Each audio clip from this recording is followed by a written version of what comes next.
就在8月29号，乌克兰南方司令部正式宣布，乌军已经突破了敌人在赫尔松地区的第一道防线，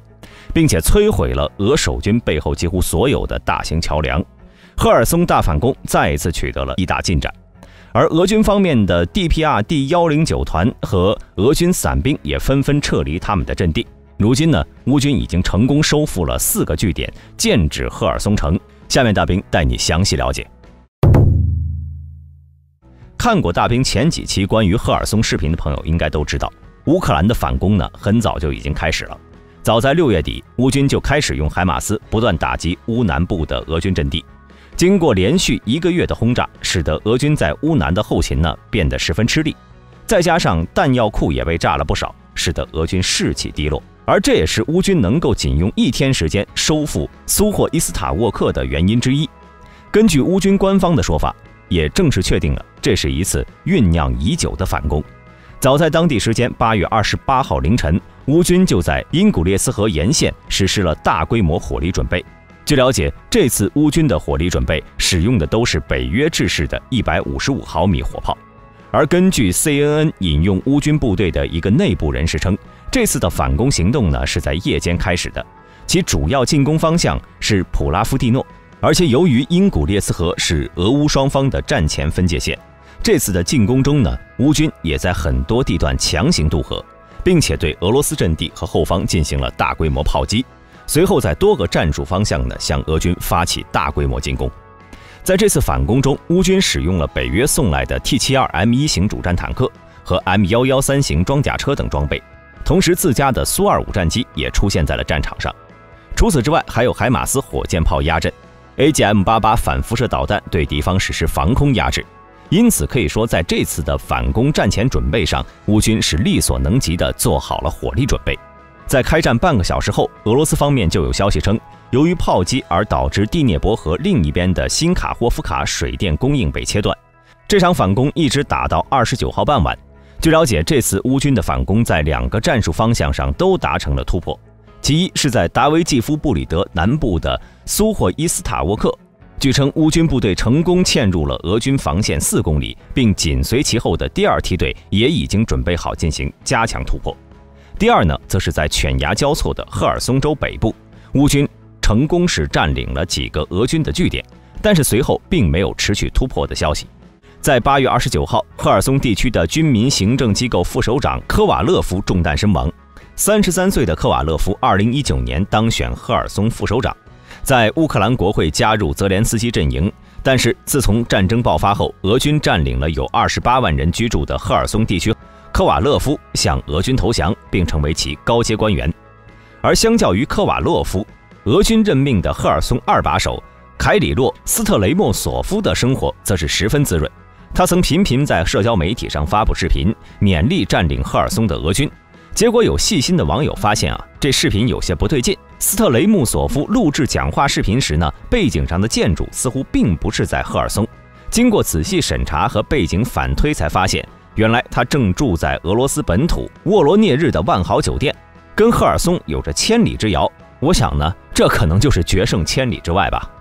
而到了31号呢，赫尔松市还有报道表示，发现有小股士兵在赫尔松郊区交火。这些士兵呢，很有可能是渗透进来的乌军游击队，正在和俄军交战。在9月1号当天，俄罗斯境内的别尔哥罗德市区附近再度遇袭。然而呢，这只是最近别尔哥罗德不安定局势的一部分。不过，相较于俄军，当地政府的理由还是很有创造力的，既不说这是烟头引起的，也没有归咎于强烈光照照射，而是说大概率是陨石坠地。这个解释就比前2个要强很多了。而且今天的乐子呢还不止这些。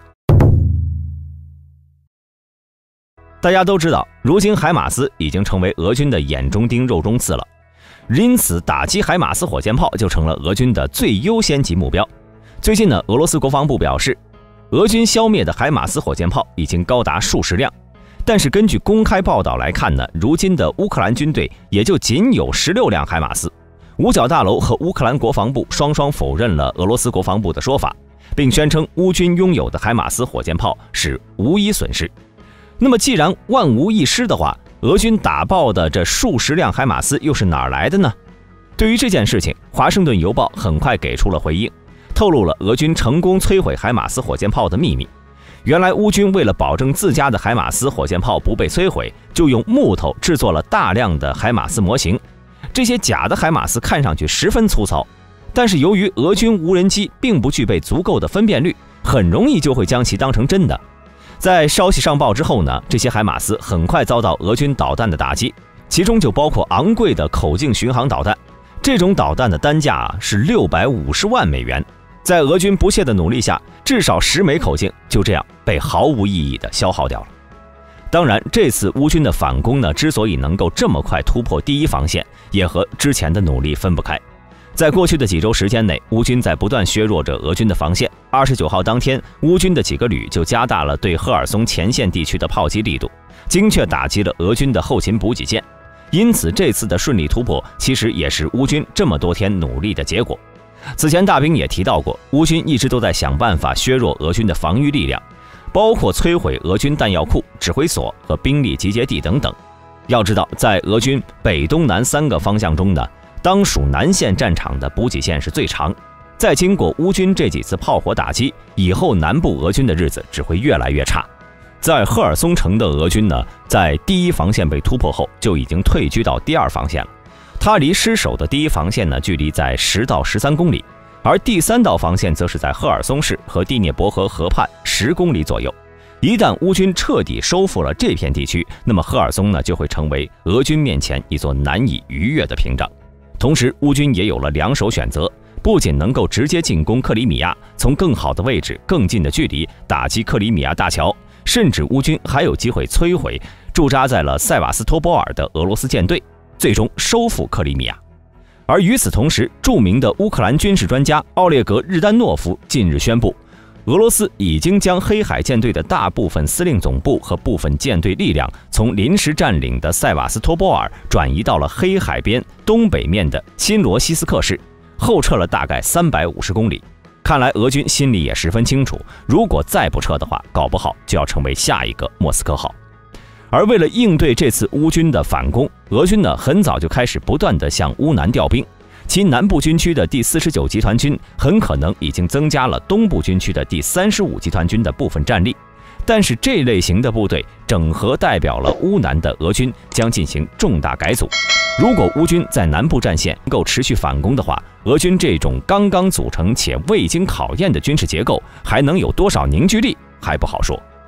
此外，乌南方面司令部还宣布，他们已经切断了俄军从克里米亚向前线供应武器和人员的机会，并且新卡霍夫卡地区和赫尔松地区的其他高价值目标也被摧毁。光是在8月29号这一天，俄军就以死亡450人的数字打破了最近俄军的最高伤亡记录。据了解，乌军目前已经夺回了赫尔松州的4个村庄，在突破了第一防线后，马上进入到了贝里斯拉夫的机械制造厂。这家工厂呢，被俄军当作弹药基地，里面大量弹药箱还没拆封呢，就被乌军缴获了。而且我想，乌军很快就会将这些弹药在战场上以另一种方式还给俄军。而在未来呢，乌军则很有可能会在更大范围的前线对俄军发起进攻，对俄军进行稳步磨损。而对于这次乌军的反攻，俄军很快也给出了回应，声称乌军虽然突破第一防线，但是损失惨重。俄国防部发言人科纳申科夫在当天的记者会上声称，俄军在1天之内摧毁了乌军48辆坦克、46辆步兵战车、37辆其他装甲战车、8辆装有重机枪的皮卡，消灭1200多名士兵。听起来是不是很唬人？但是俄军呢能够出示的证据却只有寥寥无几的几张照片，这和俄军此前的做法完全一致，先爆出一个巨大的伤亡数字，然后不出示或者出示很少的证据。但是这种举动呢，却很难支持他们的论点。毕竟现代战争中，想要1天击毙对方1200人，确实不太可信。接下来咱们来看一下其他战线的情况。到目前为止，俄乌战争已经快200天了。相较于南边乌克兰发动的大规模反击，俄军在其他战线上的表现显得十分缓慢。目前俄军的主要进攻方向则是集中在阿特穆斯克周边。相较于此前6月份的战斗，目前的俄军进攻节奏明显有些缓慢。毕竟这都打了快1个月了，还没有突破进入阿特穆斯克城市的核心。而在被占领的扎波罗热、梅里托波尔地区，1天内连续发生了4次强大的爆炸。有关俄军的损失呢，还在确认中。其中，梅里托波尔是东部俄军和南线俄军的结合点，也是重要的交通枢纽。此地呢，一直被乌军严密监视，俄军在这里的调动和部署都躲不过乌军的侦察，因此这里也成为乌军打击的重点。而自从这4次爆炸之后呢，俄军已经从这里撤离了他们的军事医院。同一天，在哈尔科夫地区，乌克兰国民警卫队东部作战领土协会报道了一辆俄军的 2S-19 MSTAS 自行火炮被摧毁的新闻。这辆自行火炮呢，在哈尔科夫州北部的乌克兰国界附近被摧毁，它距离霍普蒂夫卡边境检查点仅仅350米，可以说是刚一踏进乌克兰就被打爆了，这可谓是真正的迎头痛击了。同时，战争研究所宣称，俄国防部长绍伊古很有可能在这次的特别军事行动中的失利而被边缘化。目前在乌克兰的俄军指挥官很有可能是直接向普京负责的。根据英国国防部的说法，绍伊古长期以来一直在克服他缺乏实质性军事经验的声誉，因为他的大部分职业生涯都是在建筑部门和紧急情况部度过的。这也难怪斯特列科夫经常嘲笑绍伊古为胶合版大元帅。而除了绍伊古之外呢，俄军的格拉西莫夫大将则是在传出被乌军炮火击伤的消息后呢，就一直没有露面，如今现状如何还不得而知。而这次的反攻呢，也代表俄军在赫尔松的占领军将无法继续进行赫尔松的攻投。原来在此之前呢，俄方一直都在试图为赫尔松进行独立公投，虽然这种所谓的公投遭到了许多乌克兰民众的抵制，但这项举措一旦实施，也会在一定程度上造成乌克兰被占领土地问题的复杂化。而乌军此时发起的反攻呢，无疑是对俄方举动的一次有力打击。而乌克兰赫尔松地方行政负责人萨摩连科也表示，确实有消息称俄罗斯计划在9月11号举行一次单一的公投，但是在乌军的这次反攻过后呢，俄罗斯的计划也不得不停止。同时，各国对于乌克兰的下一次援助也在准备中。根据美国空军报道，关于乌克兰国防联络小组的下一次面对面见面会议则定在2022年9月8号。美国国防部长劳埃德·奥斯汀将再次邀请来自世界各地的国防部长和高级军事官员，讨论军事援助的进展，并且商定进一步的步骤。并且为了鼓励捷克向乌克兰提供更多飞机和直升机，五角大楼决定向捷克武装部队免费转让6架 AH-1Z 蝰蛇攻击直升机和2架 UH-1Y 多用途直升机，而捷克呢，则只需要支付升级和运输直升机的费用，并且在赠送这些直升机的同时呢，美国还将履行生产8架 UH-1Y 直升机和4架 AH-1Z 直升机的合同，价值约为6.49亿美元，将于2024年交付捷克。同时，随着各国新一批军援的抵达，乌军士兵呢对蝎式自行火炮赞不绝口。乌军指挥官表示，蝎式自行火炮有着很高的安全性，即便是在车体下方触雷爆炸，蝎式也能够幸免于难。而蝎式的驾驶员则认为，这款火炮的机动性要比苏式自行火炮更高，尽管它有着48吨的重量，但是它却依旧可以达到70公里每小时的速度，并且完美克服了沼泽和其他困难地形。而在人机功效方面，蝎式也对车组内组员更加友好。同时呢，不仅比苏制的同类产品舒适得多，其自行火炮的软件还减轻了机组人员的负担，效率也要比苏制产品更高。好了，本期视频到这里就结束了。各位对于俄乌双方这次的操作有什么看法呢？欢迎在下方的评论区留言。对本频道感兴趣的朋友，请点击下方的订阅按钮。我们下期再见。